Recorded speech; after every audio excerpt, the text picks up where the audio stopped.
Hello learners, welcome to NIOS Studio. I am Manisha Gaur and now we will discuss about maintenance of wooden surfaces. Maintenance of wooden surfaces can be done in several manners. First, you can vacuum clean it or you can clean it by using a lint-free cloth to remove the dust. You can use a damp cloth also, which can be dipped in mineral spirit, naphtha or paint thinner. Wax can be removed from the wooden surface by using paint thinner. Similarly, oil can be removed by using paint thinner as well. Now you need to wipe the clean surface with wet cloth to remove the residue that can be present in the wooden surfaces. Now let's discuss how we can clean different woods in different manner. First, let us see how we can clean oiled wood.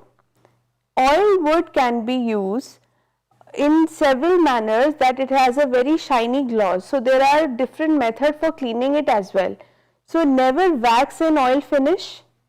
Remove white spots by rubbing toothpaste, cloth or a mild abrasive like ash, salt, baking soda, pumice stone. Likewise, an oil like olive oil, petroleum jelly or cooking oil. These can be used while cleaning the oiled wood. Now let's see how we can maintain and clean the painted wood. Now painted wood can be very easily being cleaned by just dusting it with a lint-free cloth every day. On a regular basis it can be done. And if not clean as such, then we can use the vacuum cleaner to clean the wooden surface, and we can have that attachment of brush into it so that we can vacuum clean it with a brusher. We can wipe with a sponge to remove the finger marks. We can use a hard paste also or a hard paste of a wax once a year to fill the cracks and to give it a smooth and uniform finish. Now let's see how we can maintain polish wood.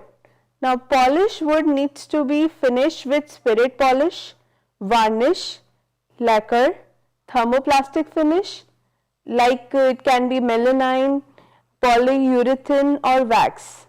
We can also use commercial polish to clean wood surfaces, and this method is very quick method, so the material get spick and span in a very short span of time. We can wear cotton gloves while using wax to avoid fingerprints or the dabbing onto the surface of the wood. Now let us see how we can clean specialty wood. Specialty wood can be very easily cleaned by vacuum cleaning it on the regular basis by having the brush attachment to it. We can occasionally rinse to restore the moisture of the fibers. We can wet the cane seed so that it becomes very tight. Now let's see what are the care and maintenance of the cane. So cane is a very lightweight and it is used in chair, table, basket, partition, boundary wall and wall cladding. Now let us see how we can maintain cane surfaces. A cane surface can be maintained by dusting it daily with a brush. So it doesn't require much maintenance as such. You can just maintain it as such by just dusting it with a brush on a regular basis. You can wash it with warm salt water and dry it completely in open air.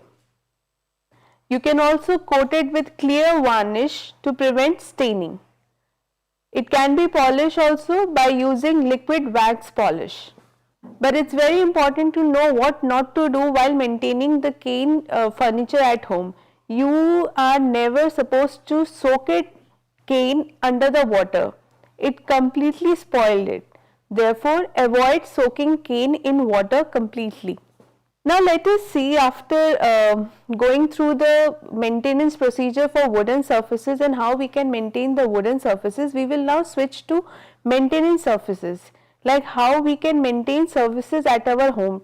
There are two basic maintenance surfaces that we are going to discuss in this lesson today. First is maintenance of water supply plumbing services, and the second is maintenance of electrical power supply and fittings. Let's look at each of them one by one.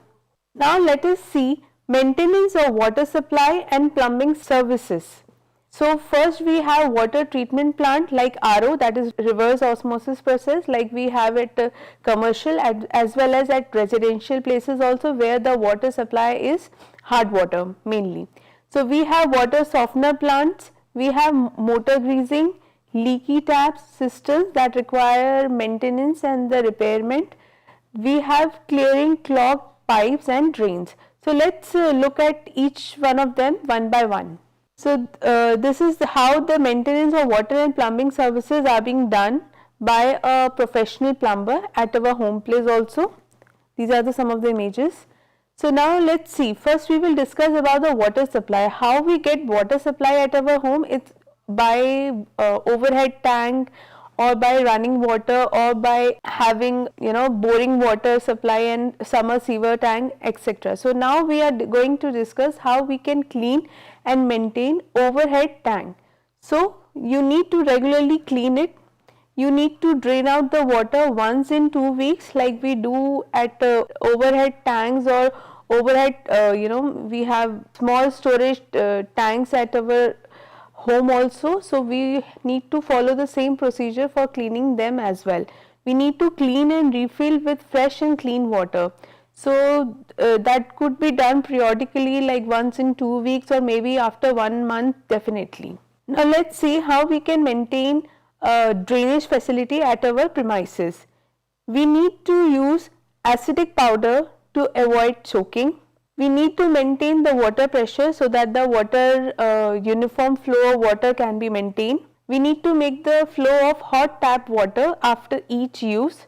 A handful of baking soda in the kitchen drain once a week, followed by very hot tap water that will clear all the clogged material that are there, that get left over into the sieve and the very small pores of the drain pipe. So it will all get drained off by using this method of mixing baking soda in the kitchen drain once a week, followed by very hot tap water. So now let us discuss what are the plumbing faults, what are the commonly occurring plumbing faults that needs to be take care at the premises. Now we need to frequently repair the taps, because after a while, due to its aging or otherwise, taps becomes unfunctional. So we need to remove it, or we need to replace it or repair it at as and when it is being required. So how can you repair the taps? So let's discuss. First you need to change the washer of the leaking taps. First stop the water supply by turning the main switch off, turning off all the water supply and then changing the washer of the leaking tap. You need to further unscrew the hand wheel, remove the hanger and unscrew the hand gear accessing the stem. Replace the old washer with the new one and place the stem back and put the entire thing back into its original place so that it can become functional again. Switch on the main supply and let the water flow. Now how can you repair the flushing systems? You need to clean the tank periodically to maintain its smooth functioning. You need to change the ball in case of corrosion and puncture. So now let's discuss how can we maintain electrical power supply and fittings at our premises.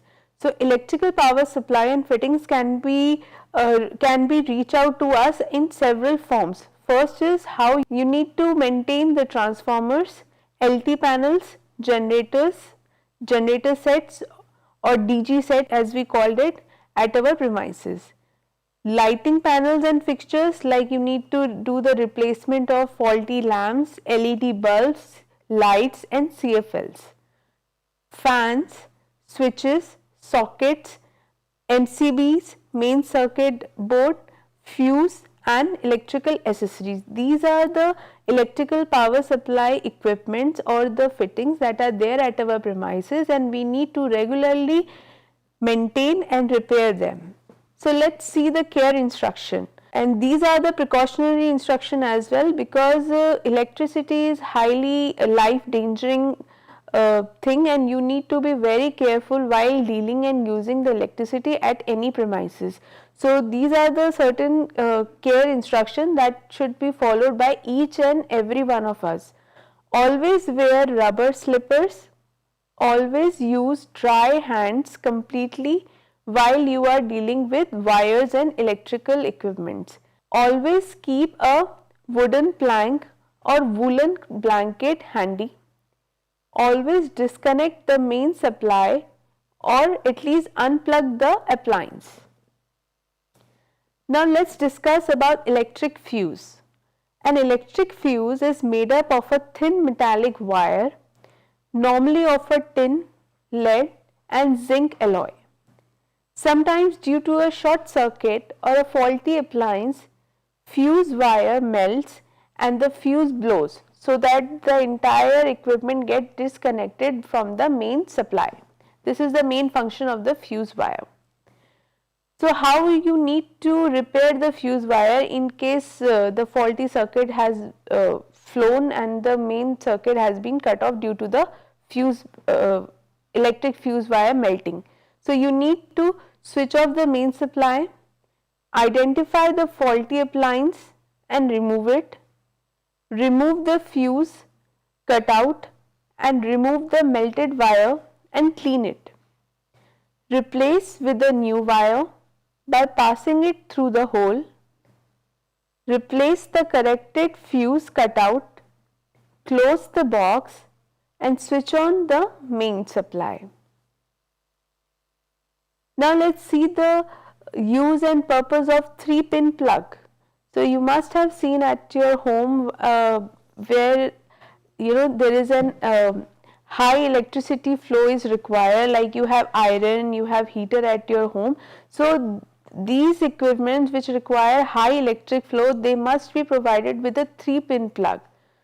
So the 3-pin plug are mostly of two sizes, either 5 or 15 amperes. Due to high current, they sometimes melt, thus expose raw wires which can lead to an electric shock. So there are like 3-pin plugs, they have like 3 circuit current flowing through them. One is the positive, that is flows into the red color wire, negative, that is flow in a yellow or some other color wire, or we have the neutral or earthing, which is very important, that is always a green color wire. So the earth wire is thicker than other wires. Now let us discuss the steps that are there which we need to follow when we have to change a 3-pin plug. First, unscrew the main screw, place in the middle of plug. Unscrew the small screws on each of the 3 wires and pull them out. Replace with a new plug. Put positive in one screw band and negative in the other parallel to it. Tighten the screws. Make sure the two do not touch each other. Put the neutral wire in the lower screw band and tightens the screw. Put the cover and tightens the main screw. Now let us discuss fans. So for fans, as we all know, we must have done it at our home very frequently, or otherwise also we know the fan can be cleaned and they should be cleaned regularly by dusting, following with the damp cloth maybe, or some sort of a brush that we can also use for cleaning regularly the fans. Now we also need to check the motor and regulators for noise free operation in specified speed, so that we can done periodically, maybe after a gap of 2 months or 3 months, or once we find that some sort of difficulty or some sort of unusual noise is coming. Now let us discuss bulbs, tube lights and switches. How we can clean and maintain the bulbs, tube light and switches at our home to have the uniform performance. We can regularly dust them with dry and wet cloth. We can clean the switches with acetone or methylated spirit or choline for stains. We can check the light for their brightness and age. Switches need to be checked for their intact fitting and smooth operation. So these are the basic guidelines that we can follow to keep it uniformly maintained and functioning. So now let us see how we can maintain inverters at our premises. Dust inverters with a damp cloth regularly. Change the battery water regularly. Check the battery monthly, or in case you find that some sort of difficulty has arisen. Maintain a ledger for inverter function, like keeping a record when you have changed the battery water, when last you have changed the battery, so that keeping the record of each and everything will give you a sense of the performance of the equipment. So now let's see how we can maintain air conditioning at our premises. We need to regularly clean the filters. We need to regularly maintain condensers and copper foils. We need to regularly clean and maintain the chiller tanks as well. So learners, in this lesson we have understood about how to maintain and clean the wooden surfaces. There are like many wooden surfaces, oil, polish, specialty wood and many other. How we need to maintain them to have them working perfectly fine for a longer period of time, and then we look into the maintenance operation of plumbing system as well as the electrical equipment, how you can maintain the faulty taps, leaky taps, faulty cistern, and how you can maintain a uniform water supply at your home, how you can clear off the clogged drainage at your premises, and also how you can maintain the electrical equipments at your premises, like you have discussed and understood about fuse wire, you have understood about 3-pin plug, what is the function of 3-pin plug, how you can maintain a fan at your premises, air conditioning at your premises, inverter at your premises, how you can maintain and clean them on a regular basis. I hope that now you have understood it all, and I hope that you are able to maintain your premises well at your home place, and wherever you go you are able to check and maintain the premises well. Thank you.